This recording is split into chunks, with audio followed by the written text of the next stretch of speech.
Hello বন্ধুরা, এই বিকালবেলা একটু চলে এলাম ছাদ বাগানে।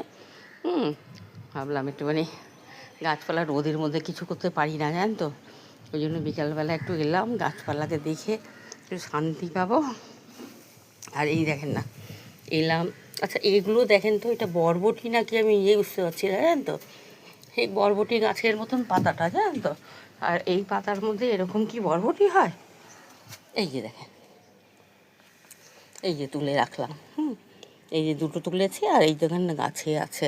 পাতাটাও দেখেন 3টে করে পাতা, একদম বরবটি মতন পাতা। হ্যাঁ, কি বলি, বরবটি নাকি আমি নিজেও বুঝতে পারছি না। হ্যাঁ, তার মধ্যে আপনার এখানে এই যে কটা ঢ্যাঁড়স তুললাম বিকালবেলা এসে, কটা এই যে পুঁই শাকের ডগা কাটলাম। ডগাগুলো আর একটুখানি কেটে, তারপরে পুঁই শাকের এই পাতা পোতা এগুলো নিয়ে সব তুলেছি। তুলে নিয়ে একটা কয়েকটা তরকারির মধ্যে মিশিয়ে না হয় দিয়ে দেবো। ঢ্যাঁড়স আছে। আর এই যে দেখেন ঢ্যাঁড়সগুলো শুকাচ্ছে, এই যে বীজ করার জন্য রেখে দিয়েছে। আর এইটা আমি মানে কি বরবটি নাকি আমি বুঝছি না, কিন্তু বরবটি দেখেন তো লম্বা লম্বাই হয়। এই যে দেখেন বরবটিগুলো দেখেন কেমনভাবে হয় বরবটি, কিন্তু আমিও নিজেও বুঝতে পারছি না, কি আর বলি জানেন তো।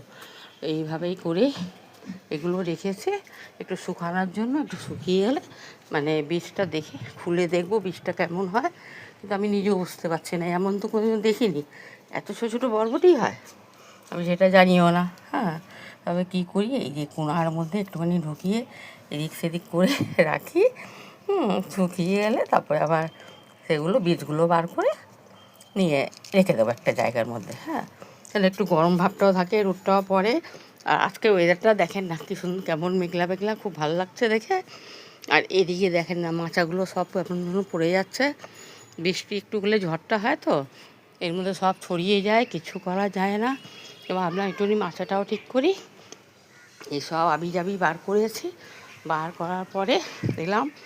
আর এই বিকালবেলা এসে, কালকেও বিকালবেলা এসছে, আজকে সকালে একদম ভিডিও করতে পারিনি, শুধু ফুলটা তুলেছি সেটুকুই নিয়ে গেছি। কালকে দেখেন আনারস গাছের এতগুলো সব পাতা পুতা কেটে রাখলাম, কত যে কোথা খেয়েছি, কত রক্ত বেরিয়েছে আর বলেন না। এইগুলো নিয়ে সব করতে থাকি। তারপরে এদিকে এখন এই করলা গাছের, এই করলাগুলো তো এখনও পারছি না, দেখা যাক আর একটু যদি বড় হয় তারপরে এরা হয় পারবো।